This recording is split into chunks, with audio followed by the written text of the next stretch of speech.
Chapter 1. The Beginning of the Pipeline. The large bush stood in the moonlight at the meeting place of 3 African countries. The man from the diamond mines had waited under the bush for nearly 2 hours. Suddenly, he heard the noise of a helicopter. He looked up and saw it coming towards him from the east. He waited. When the helicopter was just above the ground, an arm came out. A torch switched on and off, .. the Morse code for the letter A. The diamond smuggler flashed back B and C, and the helicopter came down safely. After a few moments, its engine was silent.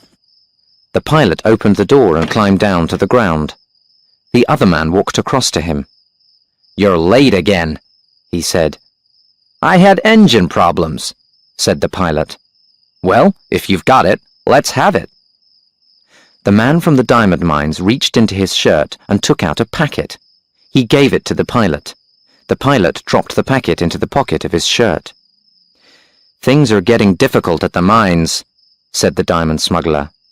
"A man has come from London. His name's Silito. The Diamond Corporation has sent him. Some of my men are afraid. One day one of them is going to talk." "Do you want me to tell this to ABC?" asked the pilot. "Yes," said the other man. "They must know about Silito. Our mines are losing more than £2 million a year because of smuggling. The corporation wants the government to stop it. And that means stop me." "What do you want?" asked the pilot. "More money?" "Yes," answered the diamond smuggler. 20% more." "I'll pass the message on to Dakar," said the pilot. "If they're interested, they'll send it on to London. But don't push them too hard. Already 3 men have died in the last 12 months in accidents. 2 were stealing diamonds from the packets. The other man tried to run away." For a moment, the 2 men looked silently at each other in the moonlight. Then the pilot climbed up into the helicopter. "I'll see you in a month," he said. The diamond smuggler watched the helicopter fly away to the east. With it went the diamonds, which would be sold for £100,000. His men had stolen them from the mines during the past month. The diamond smuggler got on his motorcycle and rode off towards Sierra Leone. He rode fast towards the hills, away from the great bush where the pipeline for the richest diamond smuggling operation in the world began. And the end? 5,000 miles away, around the necks of rich women.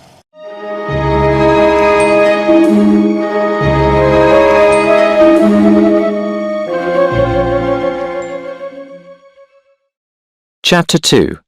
James Bond, Secret Agent.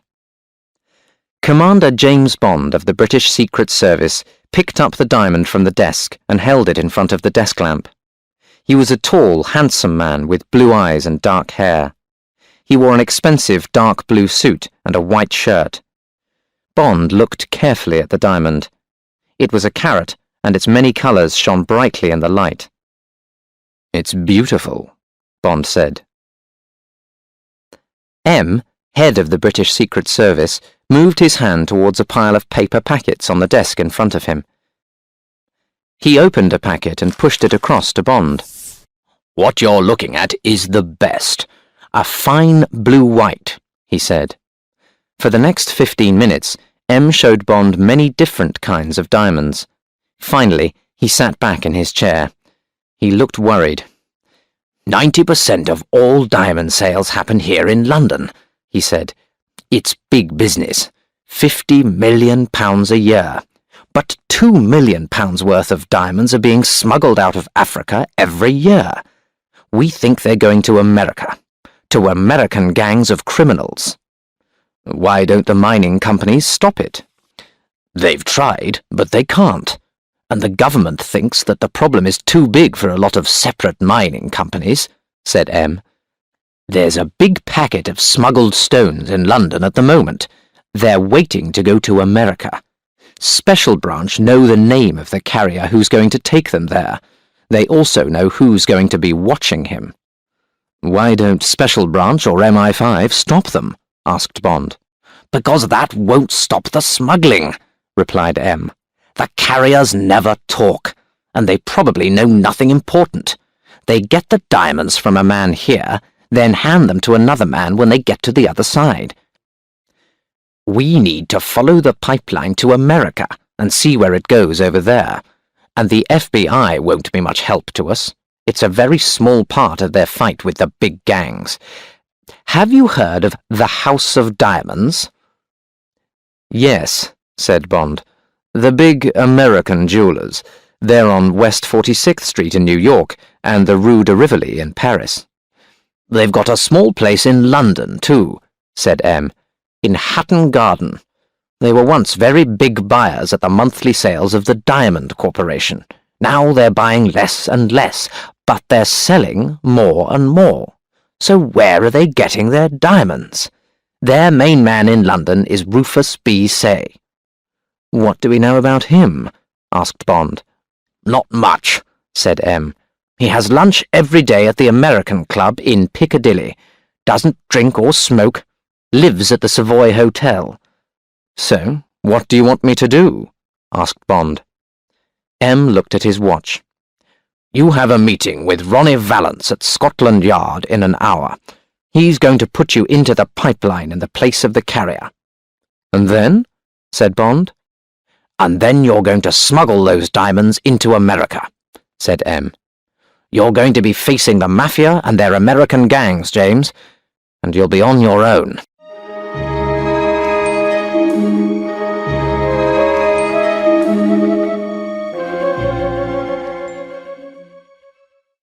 Chapter 3. The House of Diamonds. At 2 o'clock, Bond was looking at 2 photographs in the office of Assistant Commissioner Valance of Scotland Yard. They showed a dark-haired, handsome young man. He's Peter Franks, said Valance. You look a bit like him. Similar enough to fool someone who's only got his description. He stupidly talked about this job to a girl in a Soho club. The girl was secretly working for us. She immediately told us about it.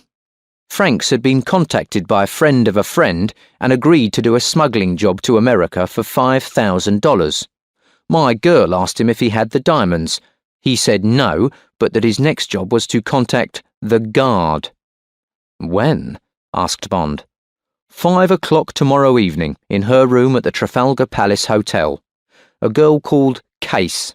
She was going to tell him what to do and go to America with him. Do these smugglers usually go in pairs? Asked Bond. Yes, the person carrying the diamonds is never fully trusted, said Valance. He got up from his desk and started to walk up and down the room. The diamonds certainly come from Africa, probably from Sierra Leone, where our friend Silito is investigating. Then the stones may get out through Liberia or French Guinea, then into France. And because this packet has arrived in London, we think that London is part of the pipeline too. Valance stopped walking and turned to Bond. We know that this packet is on its way to America. But what happens there? We don't know. How was this $5,000 to be paid to Peter Franks? Who by? We need answers to these questions.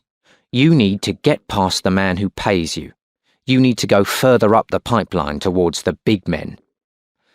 Okay, said Bond. We're going to get Franks this evening, said Valance. Then you can make contact with Miss Case. Does she know anything about Franks? Only his description and his name, said Valance. She probably won't even know the man who contacted him. Everybody does just one job. It's safer that way if something goes wrong. What do you know about the woman? Asked Bond. Age 27. She was born in San Francisco. She's not married. She's been over here 12 times in the last 3 years, maybe more often using a different name. She always stays at the Trafalgar Palace. The hotel detective says that she doesn't go out much. She never stays more than 2 weeks. You'll need to have a good story about why you're doing this job. Bond thought for a moment. What about this House of Diamonds? I checked on Say, said Valance. American, age 45, diamond merchant. He goes to Paris a lot, once a month for the last 3 years. He's probably got a girl there. Go and have a look at the place and at him." He picked up one of the phones on his desk. "Send up Dankwerts," he said into it, "and Le Binière. Then get me the House of Diamonds on the telephone." Valence walked across to the window and looked out. After a moment, there was a knock at the door. A small man came in. He had a pale face and he was wearing glasses. "Good afternoon, Sergeant," said Valence. "This is Commander Bond of the Ministry of Defence. I want you to take him to the House of Diamonds in Hatton Garden. He'll be Sergeant James. You'll see Mr. Say, the top man there. You'll say that you think the diamonds from that Ascot robbery are on their way to Argentina through America. You'll ask Say if he's heard anything about them from his New York office. Any questions?" "No, sir," said Sergeant Dankwerts. A moment later, another man came into the room. He was carrying a small case. "Good afternoon, Sergeant Le Binière," said Valence. "Come and look at my friend." The sergeant stood close to Bond and looked very carefully at his face for a minute. "Who is he going to be, sir?" he asked Valence. "Sergeant James, one of Sergeant Dankwerts' men. Only for 3 hours. All right?" Le Binière took Bond to a chair by the window and opened his case. For the next 10 minutes, he worked on Bond's face and hair. Bond listened to Valence speak to the House of Diamonds on the telephone. "2 of my men will be calling at 3:30 p.m., Valence was saying. "They'll need no more than 10 minutes of Mr. Say's time. Yes. Thank you. Goodbye." Le Binière held up a pocket mirror in front of Bond. Bond looked into it, and he saw someone who certainly didn't look like James Bond. The waiting room at the House of Diamonds was quiet, except for the sound of a wall clock. There was a thick red carpet on the floor. In the centre was a round table and 6 armchairs. Bond guessed that they had cost at least £1,000. Bond and Sergeant Dankwerts sat in armchairs and waited silently.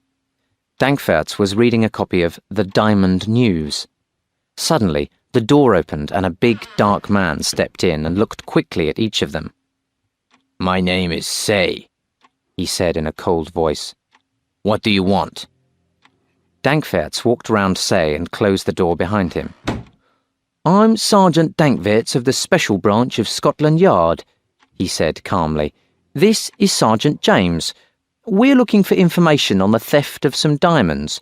You may be able to help us." While Dankwerts told his story, Bond looked carefully at Mr. Say. He was a large man with a square face and short black hair. His lips were a thin, straight line. He wore a black suit, white shirt, and a thin black tie. Bond decided that Say was a hard, cold-hearted man. "And these are the stones we're interested in." Dankwerts was finishing his story. "Have any of them come through your company here or in New York?" "No, they haven't," said Say. He turned and opened the door behind him. "Now, good afternoon, gentlemen." And he walked out of the room. Some minutes later, Dankwerts was driving towards Bond's flat near the King's Road. "Did you get what you wanted, sir?" he asked Bond. "I'm not sure exactly what I wanted," said Bond, "but I was glad to have a look at Rufus B. Say. He doesn't look like a diamond merchant." "He's not a diamond merchant, sir," said Dankwerts, smiling. "I read out a list of missing stones. I mentioned a yellow Premier and 2 Cape Unions." "Yes?" "There are no diamonds with those names, and Say didn't know that."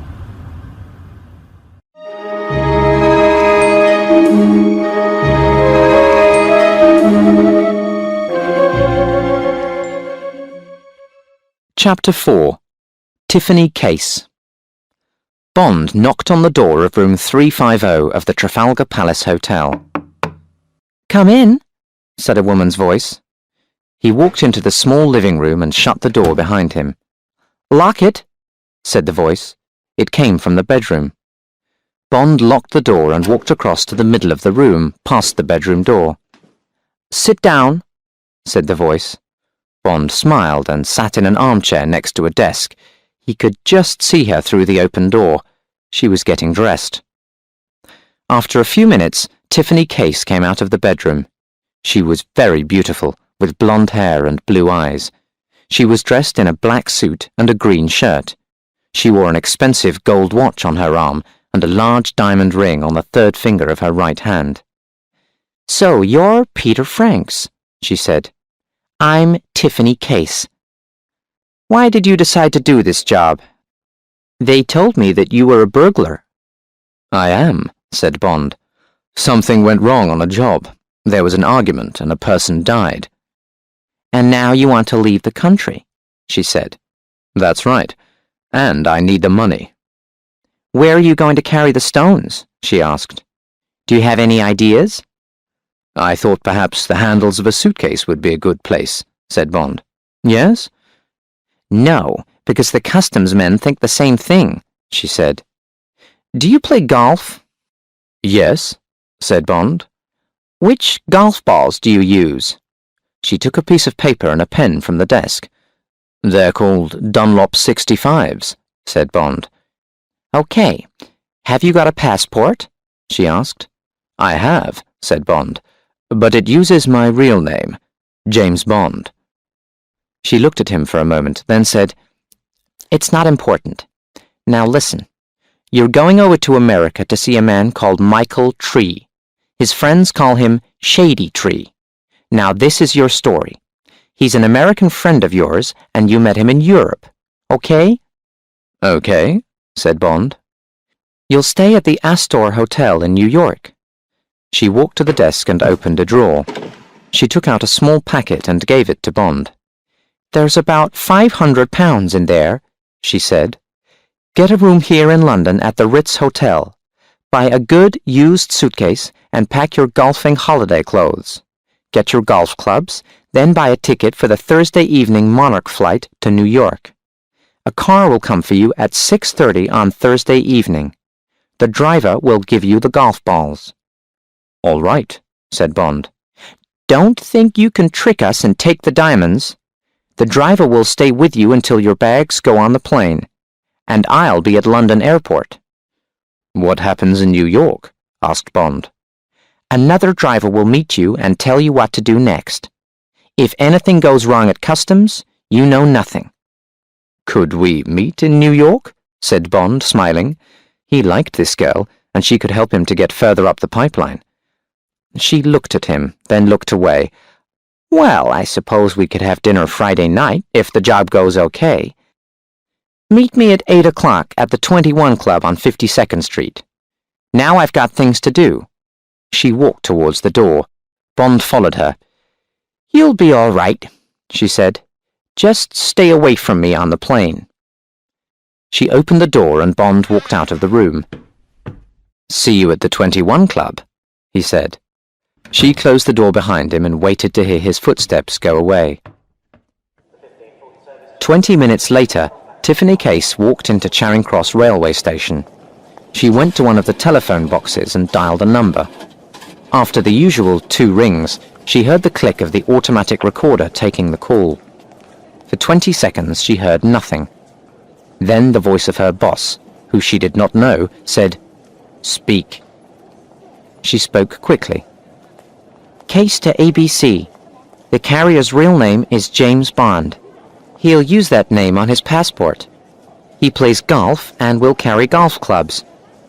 I suggest we use golf balls. He uses Dunlop 65s. I'll call again later this evening." She put down the phone. In a rented room somewhere in London, the recorder stopped.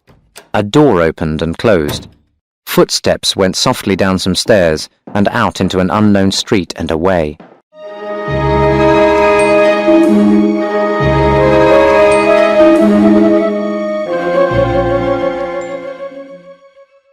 Chapter 5. A Bad Traveller. It was 6 o'clock on Thursday evening. Bond was packing his suitcase in his bedroom at the Ritz. His tickets and passport went into a smaller case which had been prepared for him by Special Branch. There was a narrow, secret space at the back of the case. This held a silencer for his gun and 30 rounds of .25 ammunition. The telephone rang. It was the girl at the hotel desk. She said, "A man from Universal Export has a letter for you, Mr. Bond." A few minutes later, Bond opened the door to a man from headquarters. He gave a large envelope to Bond. "I have to wait and take this back after you read the note inside, sir," he said. Bond sat at the writing desk and began to read. The note was from M. "Washington reports that Rufus B. Say is Jack Spang, a possible gangster. He is twin brother to Serafimo Spang. Together they control the Spangled Mob, a group working in America. The Spang brothers bought the House of Diamonds 5 years ago. They also own the Tiara Hotel in Las Vegas. This hotel is the headquarters of Serafimo Spang. Washington also reports that Spangled Mob buy and sell drugs. This business is looked after by Michael Shady Tree, a criminal known to the police. The gang has other headquarters in Miami, Detroit, and Chicago. The Spangled Mob is one of the biggest gangs in the United States. If your job takes you into a dangerous meeting with the gang, report at once to headquarters. We will then give the job to the FBI. This is an order." Bond finished reading, then put the note into one of the Ritz envelopes. He gave it to the man from headquarters. After the man had left, Bond walked across to the window and looked out across Green Park. Give the job to the FBI? M would hate to ask the FBI to finish a job. A dangerous meeting would be something for Bond to decide about. He remembered some of his enemies from the past. He was sure that these gangsters could not be as dangerous as them. Or could they? He remembered the hard, cold eyes of Rufus B. Say. Well, he would have a look at the brother, Serafimo. Bond looked at his watch. 6:25 p.m. He put his right hand under his coat and took out the .25 Beretta automatic gun. He checked the gun carefully, then put it back in the holster under his coat. The telephone rang. "Your car's here, sir," the voice told him. The large black car was standing outside the Ritz Hotel. The driver put Bond's 2 cases and golf clubs in the back of the car. He told Bond to sit in the front passenger seat. As they drove through Piccadilly, he looked at his driver. The man's eyes were hidden behind black sunglasses, and he was cold and professional. After a time, the car stopped at the side of the road. The driver reached under his seat and took out a box of new golf balls. He got out of the car and opened the back door. He opened the pocket on Bond's golf bag. Carefully, he put the 6 new golf balls into the pocket with the old ones already there. Then he climbed back into the front seat, and they drove on. At London Airport, Bond's bags went through customs without problems. Tiffany Case came into the departure lounge a few minutes after Bond. There were about 40 other passengers, but there was nobody that Bond recognized except Tiffany Case. He looked round. Were 2 of the passengers watching him? They looked like American businessmen. One of them was a young man with white hair. The other was fat and had a pale face. Bond heard them ask for double brandies at the bar. The fat man took some pills from his pocket and put one into his mouth. Then he drank some brandy. He had a small case with some writing printed on it. It said, "Mr. W. Winter, my blood group is F." A bad traveller, thought Bond. He slept through most of the flight.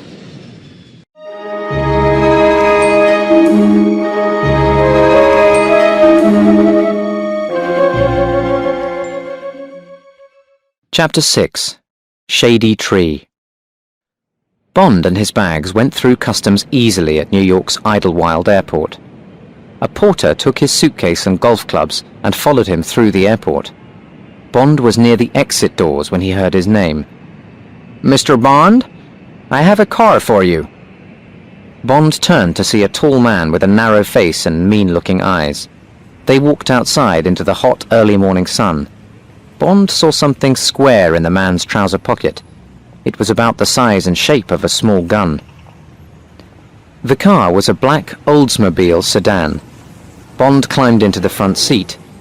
He did not wait to be told where to sit. The porter put his suitcase and golf bag in the back. They drove through the traffic to Manhattan. The car stopped in West 46th Street, the Diamond District of New York. They were outside a smart-looking shop with the name House of Diamonds above the door. Bond took his small case and reached for the golf clubs. "I'll take those," said the driver. "You take the suitcase." Bond followed the driver to a small door at the side of the shop. Inside was a man in a porter's room. "Can we leave the bags with you?" the driver asked him. "Sure," said the man. "They'll be okay here." The driver waited for Bond to get into the lift. The driver carried the golf bag over his shoulder, and they went up to the 4th floor in silence. The driver knocked on a door opposite the lift and opened it. Bond followed him inside. A man with bright red hair and a big moon-shaped face was sitting at a desk. He stood up as they came in. He was a hunchback. He walked slowly round Bond, then stood in front of him and looked up into his face.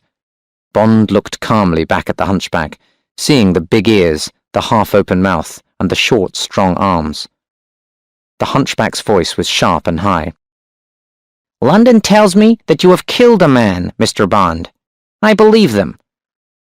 Would you like to do more work for us?" "Perhaps," answered Bond. "How much do you pay?" The hunchback laughed, then turned to the driver. "Rocky, get those balls out of the bag and cut them open." He quickly shook his arm and a knife appeared from the arm of his coat and dropped into his hand. "A throwing knife," thought Bond, "and he's fast." The hunchback sat down behind his desk again. Rocky took the knife and put the 6 new golf balls on the desk. He cut one of them open and put it on the desk. The hunchback took out 3 uncut diamonds. The driver went on with his work until Bond had counted 18 stones on the desk. If the stones were good quality, they could be sold for about £100,000 after cutting. "Okay, Rocky," said the hunchback.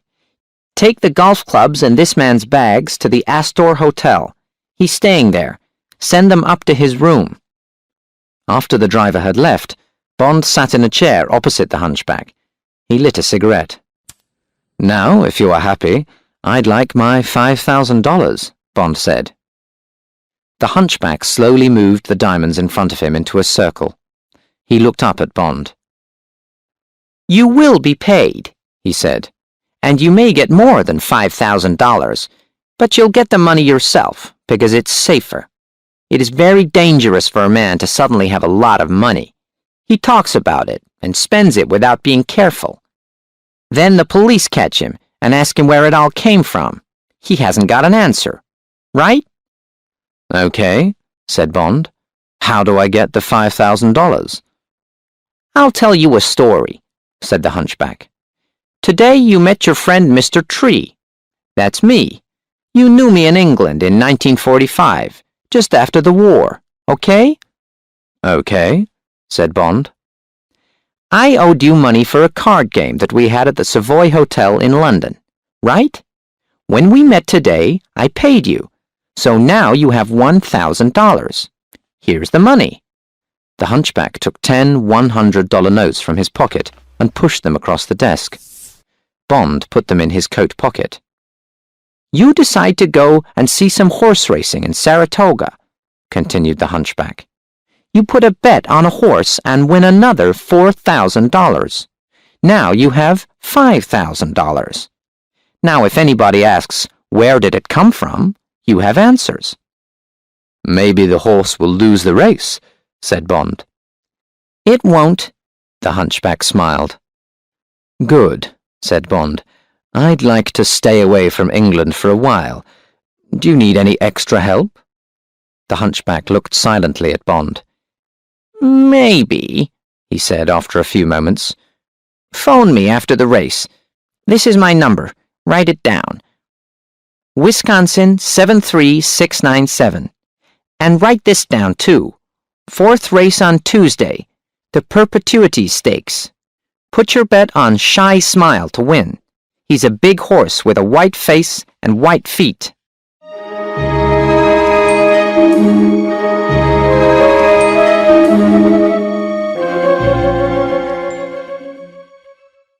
Chapter 7.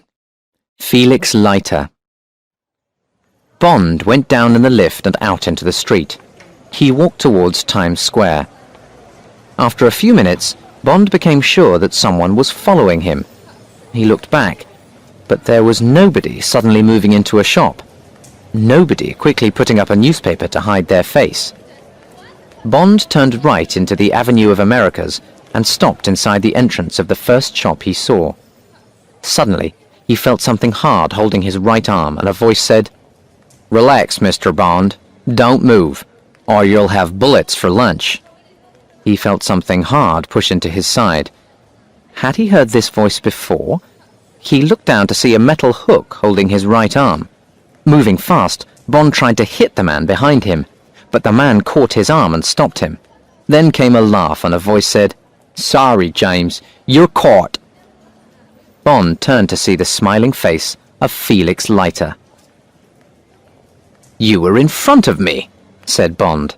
He smiled back at the American secret agent. The last time Bond had seen him, Felix had been lying on a bed in a pool of blood in a Florida hotel. "What are you doing here?" said Bond. "Come on, you can buy me lunch and tell me." "Okay," said Leiter. He put his metal hook into the right-hand pocket of his coat and took Bond's arm with his left hand. "Let's go to Sardi's. It's across the street." They went upstairs in the famous Actors and Writers restaurant. Leiter walked slowly and with some difficulty. Bond saw that his right arm and left leg were false, and there were small marks above his right eye. The waiter came, and Leiter ordered a dry martini for Bond. Bond smiled. Leiter had remembered his favorite drink. Leiter's smile was warm, but his eyes were watching Bond carefully. "Tell me, what's your business with Shady Tree?" Bond drank his martini and lit a cigarette. "You tell me something first, Felix," he said. "Are you still working for the CIA?" "No," said Leiter. "When I lost my gun hand, they could only give me desk work. So I work for Pinkerton's detective agency now. I'm a private detective. I investigate drugs and fixed horse races, races where they know who's going to win. And I organize men to watch the racehorses in their stables at night. What about you? Are you still with the same people?" "That's right," said Bond. "On a job for them now?" "Yes." "In secret?" "Yes." Leiter looked unhappy. "If it's about the Spangled Gang, you're crazy to be working alone. This is dangerous. But maybe we can help each other. I'll tell you why I was near Shady Tree's offices." "I think I know," said Bond. "You're interested in someone with a white face and 4 white feet. He's called Shy Smile." "That's right," said Leiter. "He's racing at Saratoga on Tuesday." "I'm going to bet $1,000 on him, and he's going to win," said Bond. "It's my pay for another job. I brought a big packet of uncut diamonds in by plane this morning for Mr. Spang and his friends." "Why are you interested in the horse?" "Because the horse that looks like Shy Smile is really a fast horse called Pick-a-Pepper. The real Shy Smile was a slow horse and didn't win races. They shot him." "Don't tell me," said Bond. "Pick-a-Pepper's also got a white face and 4 white feet." "Right," said Leiter. "And they've done a good job with any other small differences. They started planning this more than a year ago. They're going to make a lot of money. It's a very big race." "What are you going to do about it?" asked Bond. "I don't know. I need to think about it," said Leiter. "Let's drive to Saratoga together on Sunday. We can both stay at a quiet place I know, the Sagamore Motel, and meet in the evenings." "Good idea," said Bond. "Now let's order some lunch and I'll tell you my story." He finished the story when they were drinking coffee. "And we think that the Spangs are smuggling the diamonds, and that the House of Diamonds is selling them." "I don't know much about Jack Spang," said Leiter, "but I've heard about Tiffany Case. Her mother owned a cheap hotel in San Francisco. One day, she decided not to pay money to the local gangsters. Some nights later, they arrived and broke doors, furniture, and everything else in the place. Then they attacked Tiffany. It was bad. She was only 16 years old. "That's terrible," said Bond angrily. Next day, she ran away. She had several jobs, dancer, waitress, until she was about 20. Then she moved to Florida and started drinking too much alcohol. One day, a boy fell into the sea, and Tiffany jumped in and saved him. Her name was in the newspapers. Some rich woman gave her somewhere to live and helped her to stop drinking. She took Tiffany around the world, but Tiffany left her when they got to San Francisco. She went to live with her mother for a short time, then moved down to Reno. She met Serafimo there, and he gave her a job at the Tiara Casino in Las Vegas. She's been there for the last year or two. She goes to Europe in between, I suppose. "I like her," said Bond. He looked at his watch. "I need some sleep. I'm staying at the Astor Hotel. Where shall we meet on Sunday morning?" "Outside the Plaza Hotel at 9 o'clock, said Leiter. "You've got a dangerous job, James. Be careful. All American gangsters are bad, but these Spangled boys are some of the worst."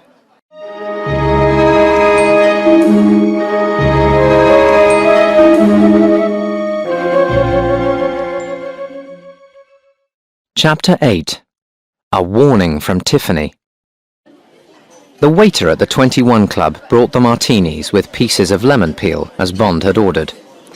Tiffany put a cigarette in her mouth and Bond lit it for her. For a moment their eyes met, and Bond could read a message. "I like you," her eyes seemed to say, "but be kind. I don't want to be hurt anymore." Another waiter came to their table with caviar and champagne. "I'm going to Las Vegas tomorrow," said Tiffany. "I'm taking the train to Chicago, then to Los Angeles. What about you?" "I'm going up to Saratoga," said Bond, "to bet on a horse and make some money." "I suppose it's a fixed race," said Tiffany. There was no smile in her eyes now. "You seem to be popular with Shady. He wants you to work with the mob." Bond hated lying to this girl, but it was necessary. "Good," he said. "But who is the mob?" He lit a cigarette and felt her watching him closely. After a moment, she said, "It's called the Spangled Mob.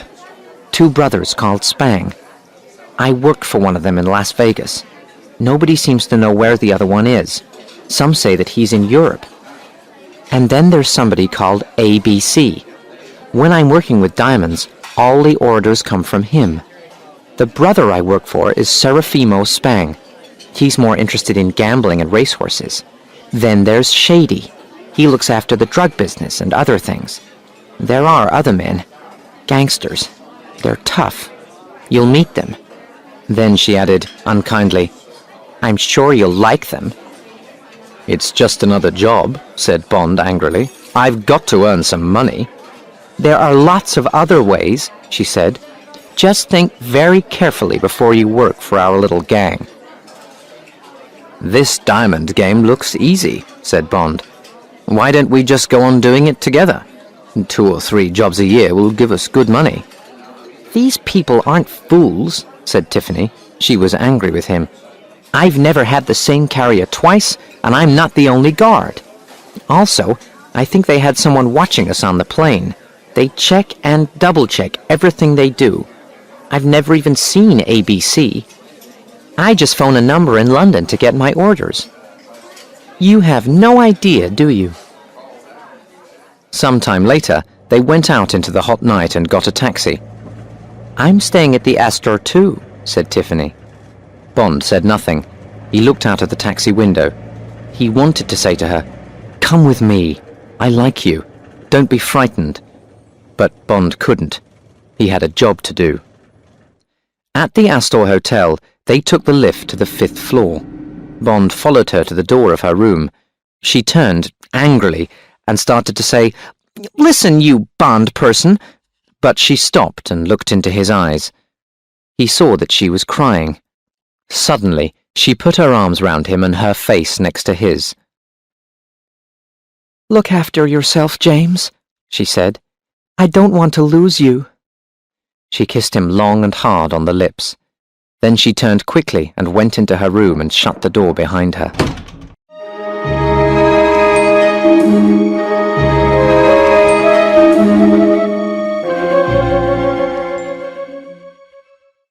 Chapter 9. A Fast Horse. On Saturday, Bond stayed in his hotel room for most of the day and wrote a report to send to London. The diamond pipeline began somewhere near Jack Spang, also known as Rufus B. Say. It ended with Serafimo Spang. The stones came to Shady Tree. Then they went into the House of Diamonds for cutting and selling. Someone known as ABC seemed to be the big boss. He was probably in London. Bond would try to get further up the pipeline using Tiffany Case. He wrote the report in code. At 9 o'clock on Sunday morning, a black Studebaker car stopped outside the Plaza Hotel. Bond was waiting there with his suitcase. He threw it onto the back seat and climbed in next to Leiter.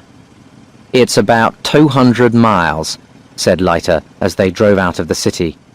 There was a straight, empty road in front of them.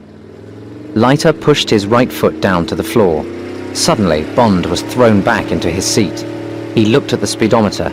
80, 90, 95 miles an hour. "Not bad for a Studebaker," said Bond. Leiter looked at Bond and smiled. "This isn't a normal Studebaker."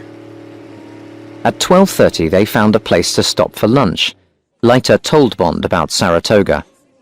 "It's a spa town," he said. "For 11 months of the year it's very quiet. People sometimes come to go in the waters or to have mud baths, but that's all. Then for 1 month, August, it goes crazy. It's probably the best race meeting in America, and the place is full of rich people.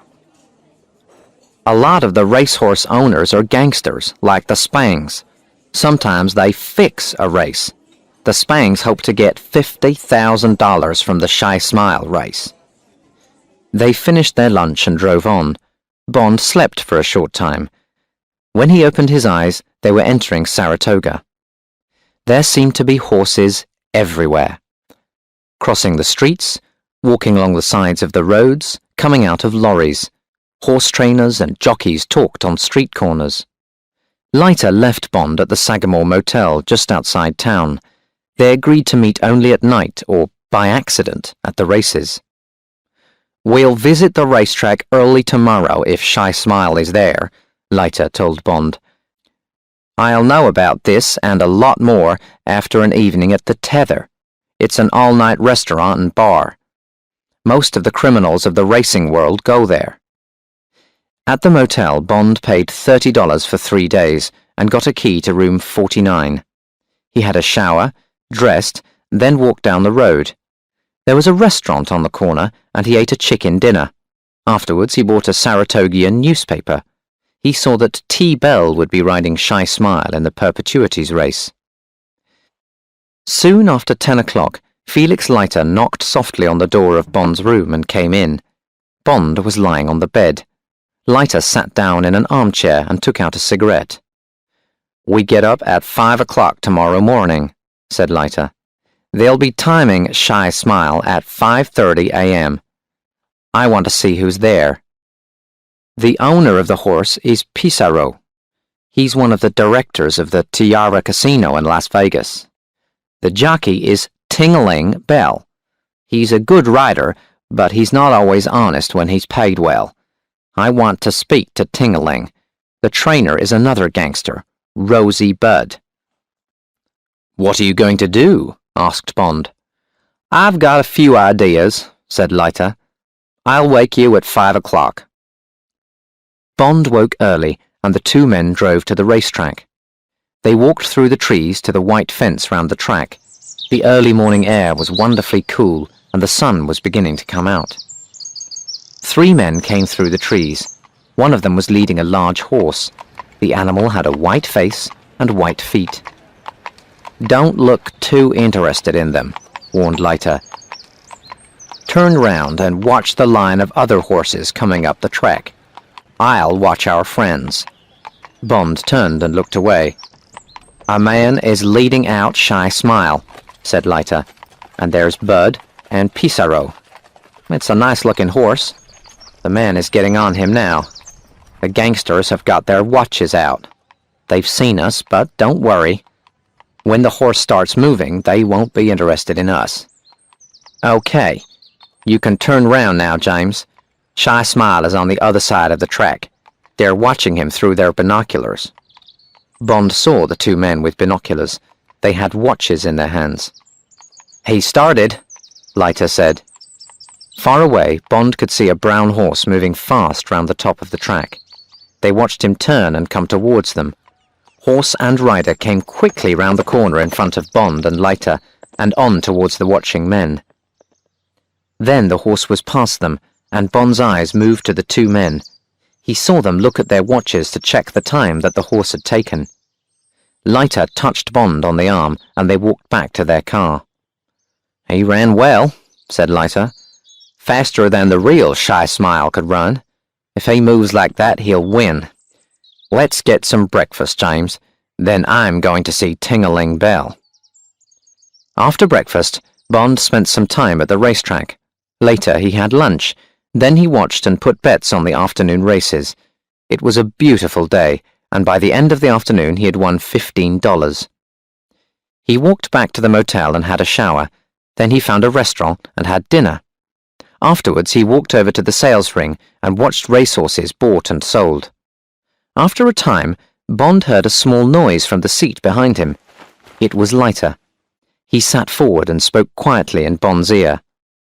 "It's done," he said. "It's cost $3,000, but Ting-a-Ling will do it. See you in the morning, James." Bond didn't look round but went on watching the sales. After a while, he walked slowly back to the motel. He thought about Shy Smile, who wasn't the real Shy Smile, and about Ting-a-Ling Bell, who was being paid to lose the race. "He's playing a very dangerous game," thought Bond.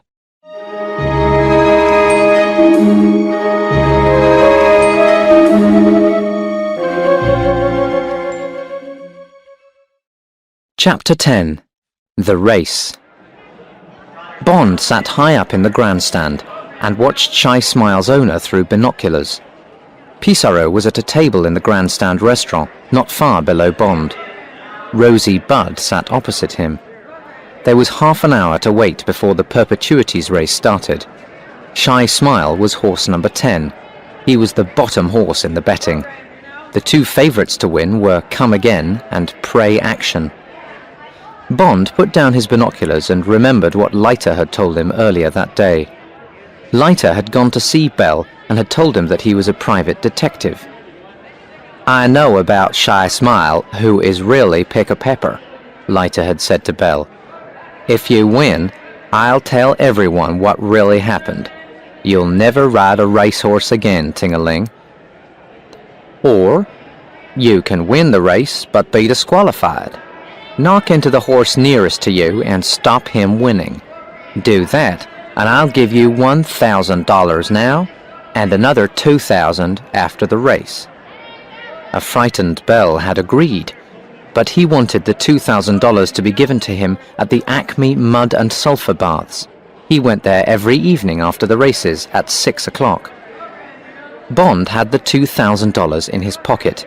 If Shy Smile got disqualified and lost the race, he would go to the Acme Baths at 6 o'clock and meet Bell. When it was time, the horses came down to the starting place. First came number 1, Come Again, a big black horse. Then came Pray Action, a fast-looking grey horse. The big brown horse with a white face and white feet was behind all the other horses.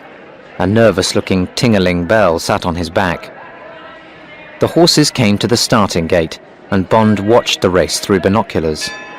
A bell sounded, and they moved quickly away. Shy Smile number 10 was close to the fence. Horse number 5 was just in front. Come Again and Pray Action came along next to him. Shy Smile was behind them. Round the corner, and now Come Again was at the front. and Shy Smile was fourth. Down the long straight part of the racecourse, and Shy Smile and Pray Action rushed past number 5. Shy Smile was almost next to the front horse. Now Pray Action and Shy Smile were side by side, together, moving quickly away from the others, coming to the last corner, racing towards the finish. There was a camera filming the race. Bond stopped breathing. Now, he thought. Do it now. Pray Action was nearest the white fence. Ting-a-ling Bell moved Shy Smile nearer to him. Ting-a-ling looked away so that he could not see the grey horse next to him. Suddenly, Shy Smile's head hit Pray Action's head. He pushed Pray Action towards the fence. Pray Action's jockey stood up and had to slow his horse down. Angry shouts came from the crowd.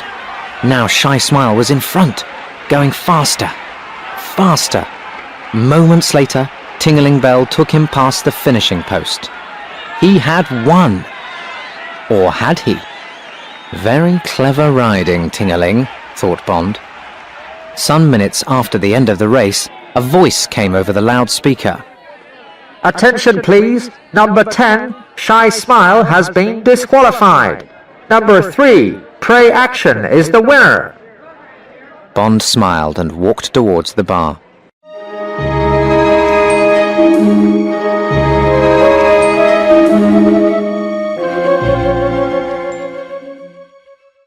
Chapter 11. Mud Baths. The small red bus had the words Acme Mud and Sulphur Baths on its side. It went down a short hill towards a group of dirty grey buildings. A tall yellow chimney stood up from the centre. Black smoke came from the chimney. The bus stopped by the baths. There was a seat near the entrance, under some dead-looking trees. Bond sat there for a few minutes, trying to prepare himself. He was not happy. He did not like the look of the place, and he did not like what was going to happen to him inside. But after a few more moments, he went inside. The bad smell of sulphur was strong. A woman sat behind a desk, reading a paperback book. She looked up. "Yes?" "I'd like a bath," said Bond. "Mud or sulphur?" asked the woman. "Mud," said Bond. He paid for a ticket. At the back of the room were 2 doors. One said mud, the other sulphur. Bond went through the mud door. He found himself in a long room with a window in the roof and changing rooms along the walls. It was hot and steamy in the room. 2 men sat at a table playing cards. They were naked except for towels around their waists. They looked up at Bond. "Ticket?" one of the men asked. Bond gave him his ticket, and the man gave him a key for one of the changing rooms. He pointed at the door at the end of the room. "The baths are through there," the man said. There was nothing in the changing room except a thin towel. Bond took off his clothes and put the towel round his waist. He pushed the money into his coat pocket. Then he walked out and locked the changing room door behind him. He went through the door at the end of the room. A large black man with no hair met him on the other side. "Follow me," said the black man. The room was square and grey, and there were long tables against the walls. On each table was a heavy wooden box like a coffin. It had a wooden top that covered most of the box. Men's hot, wet faces showed above the sides of most coffins. Bond followed the black man to a wooden seat next to 2 shower rooms. Bond sat on the seat, and the man went across to an empty coffin. He put a sheet into it. Next, he went to the middle of the room and got 2 buckets.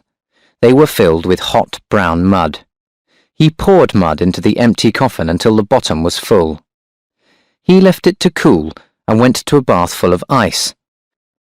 From this he took several wet towels, then walked round the room. At each coffin he stopped to put a cold towel around the head of the red-faced man inside. When he had finished, he walked across to the empty coffin. "Okay," he said to Bond. The man took Bond's towel and key. Bond climbed into the coffin and lay down in the hot mud. The man put a cold towel under Bond's head, then took one of the buckets of hot mud. He put the mud all over Bond's body. When he had finished, only Bond's face and a very small part of his body round his heart was white.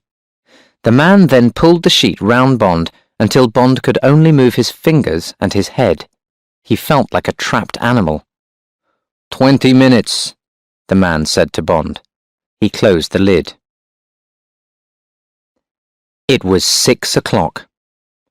Bond was uncomfortable and hot. At 3 minutes past 6, the door opened and Ting-a-ling Bell came into the room. The black man came across and put a towel around Bond's head. It felt wonderfully cold. The jockey climbed into a coffin in front of Bond. The black man covered him in mud and put the sheet round him. Then he shut the lid over Ting-a-ling's body. Bond closed his eyes. How was he going to give Ting-a-ling the money? In the changing room after the bath? On the way out? In the bus? Okay, nobody move! It was a hard, frightening voice and came from the doorway. Bond opened his eyes. The door to the room was open and a man stood by it. Another man walked quickly into the middle of the room. They both carried guns and had black hoods over their heads. There were holes cut in the hoods for their eyes and mouths. "Where's the jockey?" the man in the middle of the room asked. He moved across the room and hit the black man with his gun. The black man, afraid, pointed. The man with the gun walked towards Ting-a-ling. When he went past Bond, he stopped and looked for a few seconds. Then he moved over to the jockey. "Hello, Ting-a-ling," he said coldly. "What's wrong?" The jockey's voice was high and frightened. "Wrong?" said the man with the gun.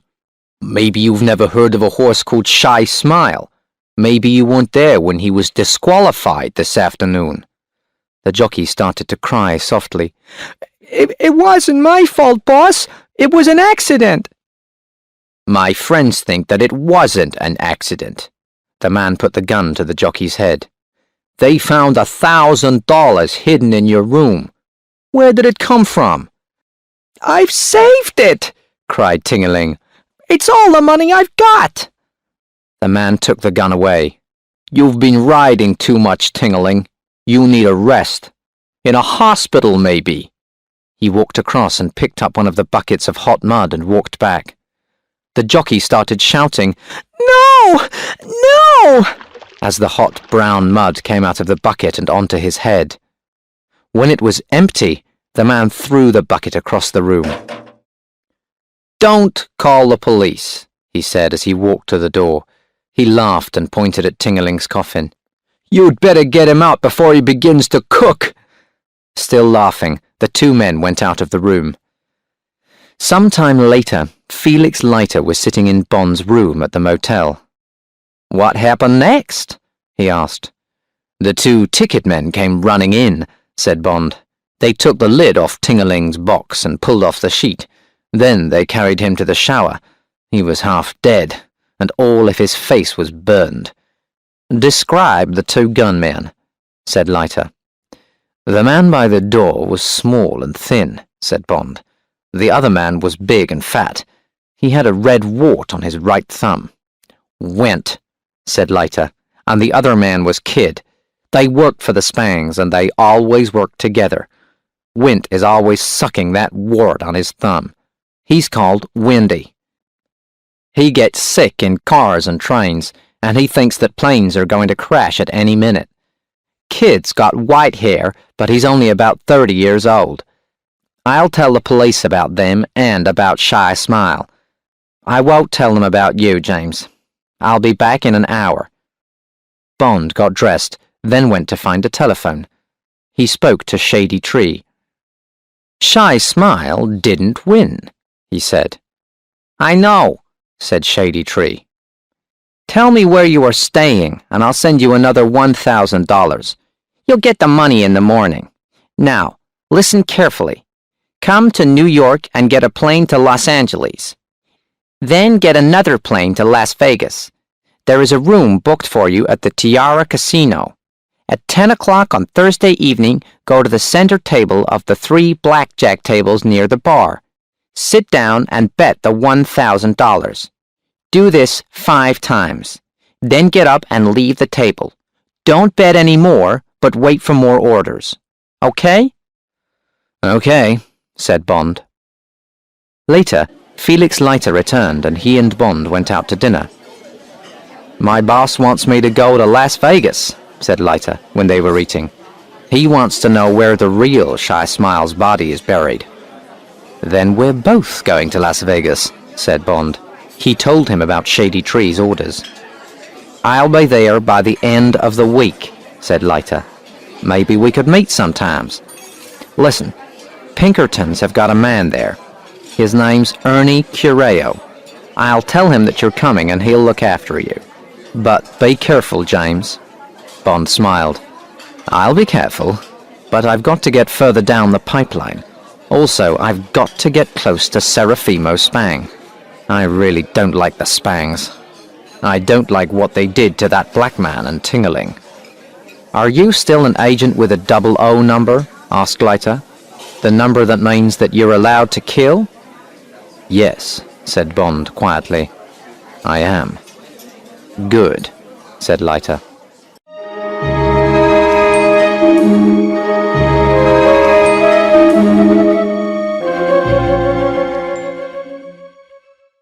Chapter 12.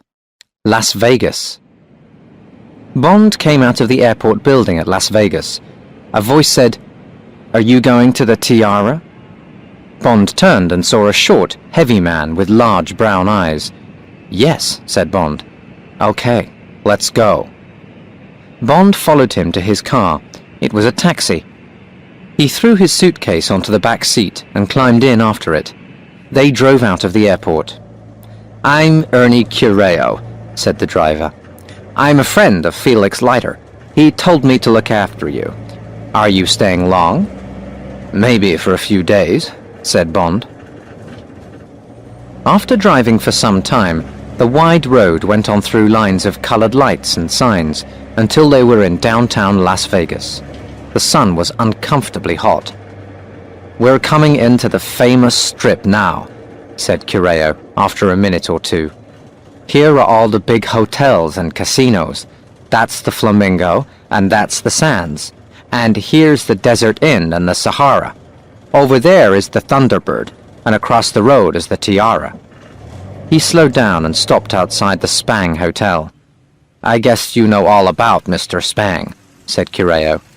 "I know a little," said Bond. "You can tell me the rest another time." "Okay," said Cureo. "I'm sure you'll be safe on your first night." Bond had lunch next to the Tiara's big swimming pool, then went to his room. It was very comfortable, with expensive furniture, a radio and a television. He slept for 4 hours. During this time, a secret wire recorder under the table next to the bed recorded complete silence. When Bond woke up, it was 7 o'clock. The wire recorder heard him phone the hotel desk. "I want to speak to Miss Tiffany Case." A pause, then, "All right, please tell her that Mr. James Bond called." The recorder heard him move about the room. It heard the noise of the shower, and at 7:30 p.m. it heard the noise of the key in the lock when he went out and shut the door. Half an hour later, the recorder heard a knock on the door. A man wearing a waiter's uniform came into the room with a bowl of fruit. There was a note with it. From the hotel manager. The man walked quickly to the table by the bed and removed the wire from the recorder. He put a new wire in the machine. Then he put the fruit on the table and went out and closed the door. For several hours after that, the wire recorder heard nothing. Bond sat in the Tiara bar and slowly drank a martini. "Has Mr. Spang been in tonight?" he asked the barman. "I haven't seen him," said the barman. "He usually comes in about 11 o'clock. Bond walked across to the blackjack tables. He stopped at the center table, the table where he was going to sit at 10 o'clock. It was now 8:30. 8 players sat round the table opposite the dealer. The dealer was about 40 years old. He dealt 2 cards into the 8 numbered spaces on the table in front of the bets. The bets were mostly 5 or 10 silver dollars, or counters worth $20. Nobody spoke. The waitresses moved around in the space inside the circle of tables. From this space, two tough-looking men with guns at their waists watched the tables and players carefully. Bond watched the game for a short time, then walked to the Opal Room restaurant. He sat at a corner table and ordered a steak and a martini. Then he ate his dinner and thought about the rest of the evening.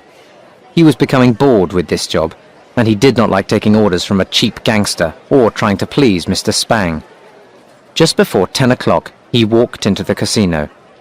There are two ways of doing this job, he thought. Sit and wait for something to happen, or make something happen.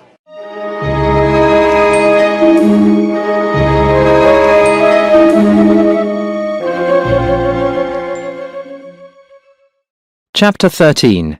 An Interesting Evening. The dealer now at the center blackjack table was Tiffany Case. So that's her job at the Tiara, thought Bond. All the blackjack dealers at the tables were pretty women. They all wore the same smart Western clothes, short grey skirt with a wide black belt, a grey shirt and a black handkerchief round the neck, a grey cowboy hat and black boots. So, Tiffany is going to help me win $5,000, Bond thought. He sat down opposite her. "Hi," she said, smiling politely. Bond put 10 $100 notes across the betting line on the table. One of the two tough-looking men walked across and stood next to Tiffany. He was called a pit boss. "Maybe this man would like new cards," the man said, looking at Bond. He gave Tiffany a new pack of cards, then he moved away. Tiffany shuffled the new cards quickly, then cut them, divided them into two parts, and put them flat on the table. But Bond saw that the two halves were not quite the same. When she shuffled them again, she was going to put the cards back into the same place. She put them in front of Bond to cut. He watched her shuffle them again, cleverly moving the cards just where she needed them, and so the new pack of cards was fixed. She dealt him 2 cards, then gave 2 to herself. Bond looked at his 2 cards, a jack and a 10. He looked up at the girl and shook his head. He didn't want another card. She turned her cards over. They added up to 16. She took another card, a king. Now the 3 cards added up to more than 21. She had busted. She had silver dollars and counters for $20 next to her. But the pit boss moved quickly to her side with a thin $1,000 plaque. She pushed it across to Bond. Bond bet again. She dealt him 2 more cards. 17. Again he shook his head. She had 12 and took 2 more cards, a 3 and a 9. Busted again. And the pit boss was there with another $1,000 plaque. With his next bet, Bond got cards that added up to 19. She turned over a 10 and a 7 and had to stand. Another $1,000 plaque came to Bond. More people were coming into the gambling room now. Soon they were going to be round the tables. This was his last bet. After this, he was supposed to get up from the table and leave her. She dealt him 2 cards, and he picked them up. 20. And she picked up 2 10s. Bond smiled. Both took another card and busted. She quickly dealt him 2 more cards, just as 3 more players came to the table. He had 19, and she had 16. And that was the end. Bond took his last $1,000 plaque. He got up from the table and looked across at the girl. "Thank you," he said. "You deal beautifully." Tiffany Case looked hard at Bond. "You're welcome," she said. Bond turned and walked away to the bar. So now he had his $5,000. He remembered what Shady Tree had told him. "Don't bet any more." Bond smiled, then finished his drink and walked across the room to the nearest roulette table. $5,000 on red, he told the croupier. The croupier looked closely at him, then put the $5,000 plaques onto the red. Bond saw him push a button under the table with his knee. A moment later, the pit boss walked across to the table. At the same time, the croupier turned the wheel. Bond lit a cigarette. He had a wonderful feeling of freedom. Nobody was going to tell him what to do anymore, and he knew that he was going to win. The wheel turned more slowly, and the little ball fell into its red place. 36.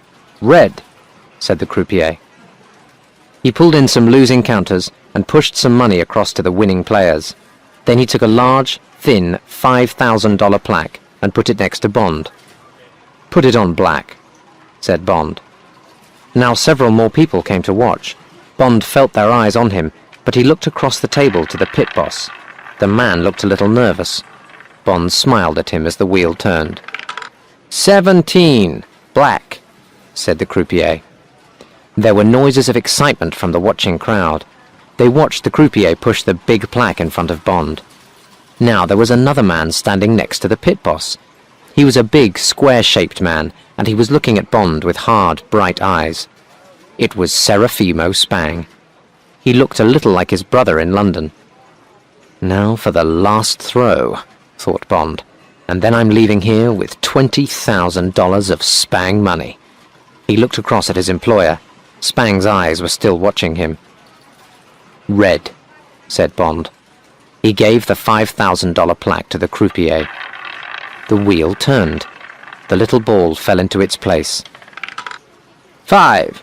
Red, said the croupier, and there were more noises of excitement from the people around the table. I'll take my money, said Bond. Thanks. Bond put the 4 plaques in his pocket and moved through the crowd. He walked across to the cashier's desk. 3 notes of 5,000 and 5 of 1s, he said to the man. The cashier took Bond's 4 plaques and gave him the money. Bond went to the hotel desk and asked for an airmail envelope. Then he moved to a writing desk next to the wall. He put the 3 large notes in the envelope and wrote on the front, "The Managing Director, Universal Export, Regent's Park, London NW1, England." Then he bought stamps at the desk and put the envelope into the US mailbox. He hoped it would be safe. He looked at his watch. 5 minutes to midnight. He looked round the room for the last time. There was a new dealer at Tiffany Case's table, and Mr. Spang was not there anymore. Bond walked back to his room and locked the door. It had been an interesting evening.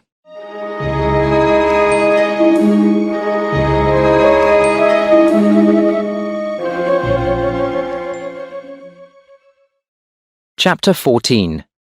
Gunfights. For most of the next day, Bond waited at the hotel for something to happen. When he got tired of waiting, he phoned Ernie Cureo. "Let's meet for a talk," he said. Cureo came to get him that evening, and they drove away from the Strip. "What happened last night?" asked Ernie Cureo. "Did you win anything?" "I won some money at roulette," said Bond.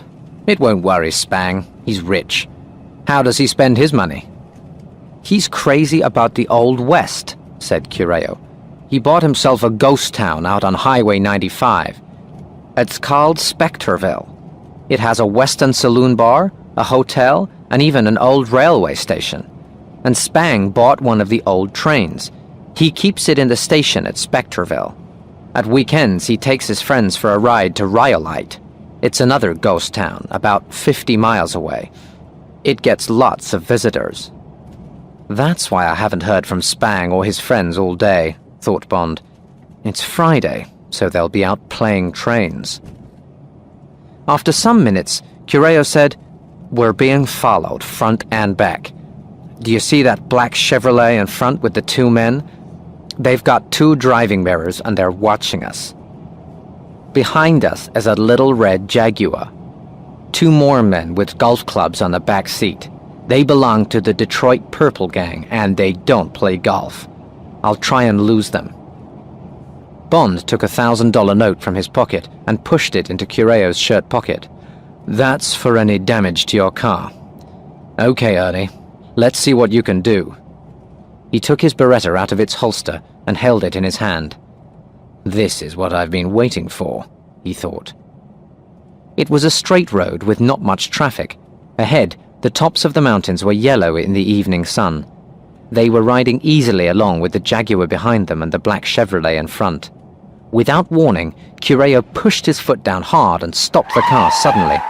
The Jaguar hit them from behind and there was a crash of metal and glass. Cureo then drove away fast down the road. Bond looked out of the back window. "They're out of the car," he said. "The windscreen is broken. There's glass everywhere. They're trying to pull the front part of the car off the wheels. Good work, Ernie. It stopped them for a little while."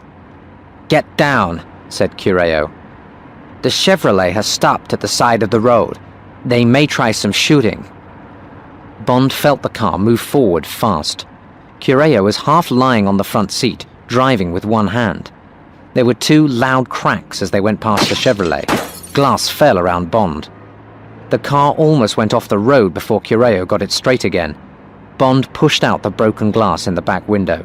The Chevrolet was coming after them.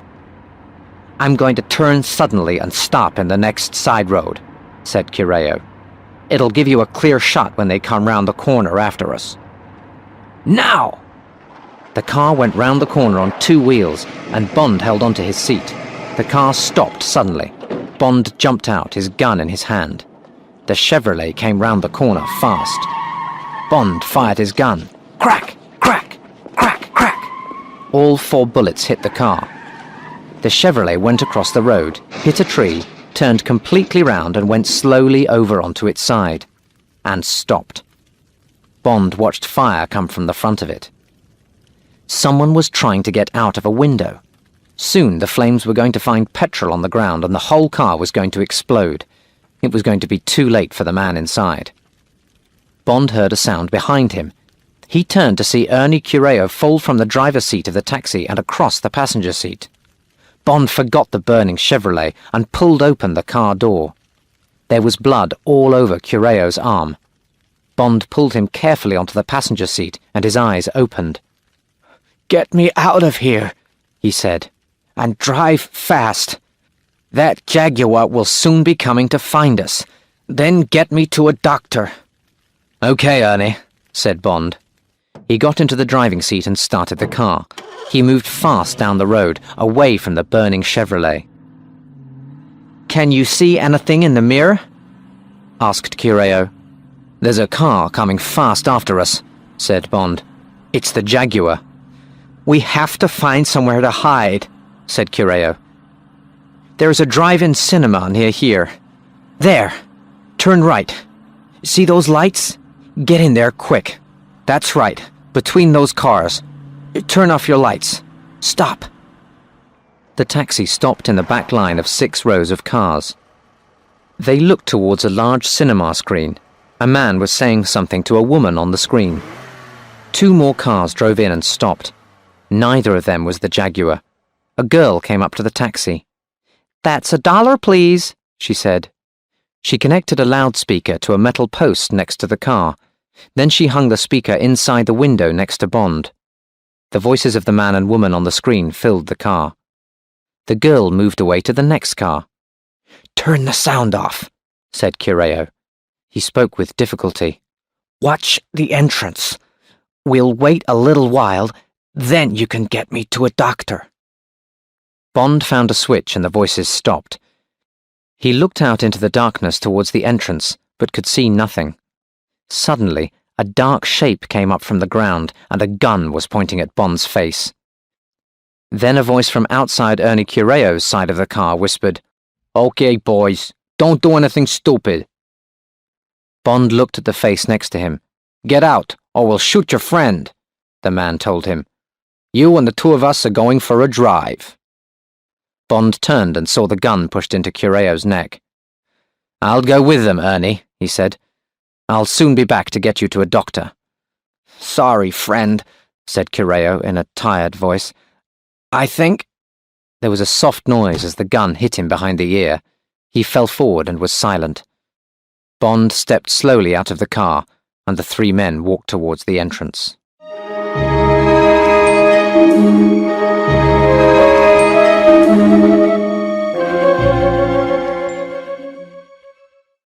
Chapter 15.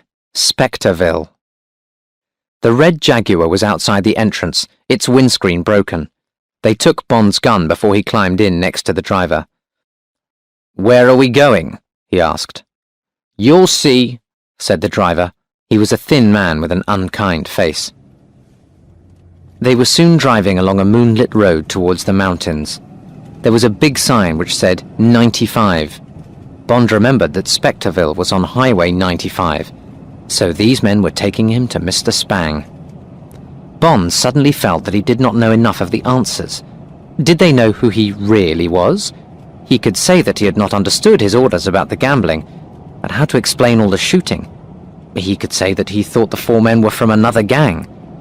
Well, now I'm about to get to the end of the pipeline, he thought. After 2 hours of driving, they stopped outside some high gates. There was a sign outside. It said, "Spectorville. Do not enter. Dangerous dogs." On the gate was a button and a speaking box. A small sign next to it said, "Ring and say who you are." The driver pushed the button and a voice said, "Yes," from inside the box. "Frasso and McGonagall," said the driver loudly. "Okay, McGonagall," said the voice. There was a click and the gates slowly opened. They drove through them and down a narrow road. The gates closed behind them. The road went on for about a mile. Then there were lights in front of them. They went down a hill, and suddenly there were brightly lit buildings. Past them, the moon shone down on a single, straight railway line. It went on as far as Bond could see. The car stopped in front of grey houses and shops. One bigger building had a sign outside. It said, "Pink Gutter Saloon Bar." From behind the western swing half-doors, yellow light came out onto the street. The sound of a piano playing came from inside. It was all like something out of a western film. "Get out," McGonagall told Bond. The 3 men climbed out of the car and onto the wooden pavement. Bond stopped. "Come on," said McGonagall. Bond slowly followed him to the door of the saloon. He stopped for a moment as the swing half-doors came back towards his face. He felt Frasso's gun pushing into his back. "Now!" thought Bond. He jumped through the doors and threw McGonagall round and into Frasso. The 2 men crashed back onto the pavement. McGonagall was up on his feet first, with a gun in his hand. Bond's hand came down on the gun and knocked it to the ground. Frasso fired 2 shots at Bond, but the secret agent dropped to the ground and picked up the gun at McGonagall's feet. He fired 2 quick shots at Frasso from the ground. Then McGonagall stepped on his hand and fell on top of him. Bond went down, but he saw and heard Frasso crash down onto the pavement outside. Then McGonagall's hands were on him. For several seconds the 2 men fought silently, like animals. Bond got up on one knee and pushed the other man off him. As he did this, McGonagall's knee came up and hit Bond's face. Bond fell back, but then stood up. McGonagall came towards him with his head down. Bond turned away quickly, but the gangster's head hit him in the chest, and 2 fists crashed into his body. The gangster's head came up, and Bond hit him hard in the face. McGonagall fell back, but Bond went after him. He reached for the gangster's foot and pulled it away from the floor. Then he turned and threw the man into the room. McGonagall's flying body crashed down on top of the piano. The piano fell to the floor, with McGonagall flat on the top of it. "Stop!" A girl's voice came across the room from the bar. Slowly, Bond turned round. There were 4 people standing with their backs to the bar. Mr. Spang stood in front of the other 3. He was dressed like a cowboy, with shiny black boots and 2 guns in holsters at his sides. Tiffany Case stood next to him. She wore a western dress of white and gold. She stood and watched Bond. Her eyes were shining and she looked nervous. Then there were the 2 men in black hoods, the 2 from the Acme Baths at Saratoga. Each of them pointed a gun at Bond. "Bring him this way," said Mr. Spang. He left the room. Tiffany Case gave Bond a warning look as she followed him. The 2 men came close to Bond. The big one said, "Move." Bond walked slowly after the girl and the 2 hooded men walked behind him. Bond pushed through a door behind the bar. He looked around and saw that he was now in a railway station waiting room. "Turn right," said one of them. Bond turned and went through a door. In front of him was probably the most beautiful steam train in the world. There were 3 metal, shining lights on the front of the big old engine. The name The Cannonball was painted along the side in black and gold. Behind the engine was a dark blue carriage. Bond looked at the train, but then he felt a gun in his back. Bond climbed up into the carriage. First, there was a small but beautiful dining room, then a narrow room with 3 doors at the sides. With the 2 men still behind him, Bond walked to the end and pushed open the door into a big room. It was a sitting room with bookshelves on each side and expensive curtains. A thick red carpet covered the floor. Mr. Spang stood at the far end of the room. In the middle sat Tiffany Case. She was nervously smoking a cigarette. Bond walked to a comfortable chair. He turned it towards Spang and Tiffany and sat down. He crossed one knee slowly over the other, then lit a cigarette. "Stay here, Wint," said Mr. Spang. "Kid, go and phone Detroit. Tell them to send more men." He turned towards Bond and his eyes shone angrily. "Now, who are you and what's happening?" Bond did not like Spang's question. "I'll need a drink if we're going to talk," said Bond. "Bourbon." "Get it, Wint," Mr. Spang said coldly.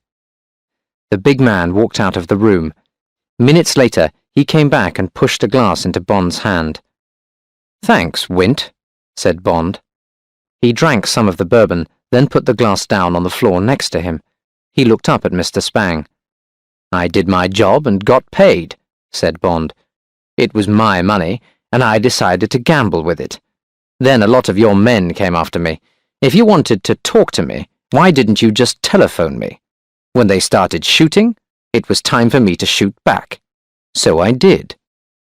Without taking his eyes off Bond, Mr. Spang slowly pulled a piece of paper from his shirt pocket. Bond knew that the piece of paper was bad news for him. Really bad news. "This is a message from a good friend in London. It says, 'Peter Franks is held by the police. Find out if the job is in any danger, then kill the new carrier and send a report.'" There was silence in the room. Mr. Spang looked hard at Bond. "Well, Mr. Whoever you are," he said at last, "this looks like a good year for something horrible to happen to you." Bond tried to stay calm. He knew that they were going to hurt him, badly. But how? He reached down for his drink. Now he knew that the 2 Spangs were the beginning and the end of the diamond pipeline. He had completed his job. He knew the answers. Now, in some way, he must get the answers back to M. "I took the job from Peter Franks," he said. "He decided that he didn't like it, and I needed money." "You're lying," said Mr. Spang. "You're with the police, or you're some kind of private detective. I'm going to find out who you are, who you work for, and what you know." He turned angrily to Tiffany Case. "How did he trick you? Are you stupid?" "No," said Tiffany. "ABC sent this man to me, and he seemed okay. Was I supposed to tell ABC to try again? And maybe this man is telling the truth." Her angry eyes turned towards Bond, and he saw fear in them. Fear for him. "Well, we're going to find out," said Mr. Spang. "Wint, get Kid and the boots." The boots? Bond sat silently. He had to be strong now. He must tell them nothing. He had to think of Ernie Cureo and Felix Leiter, and maybe Tiffany Case.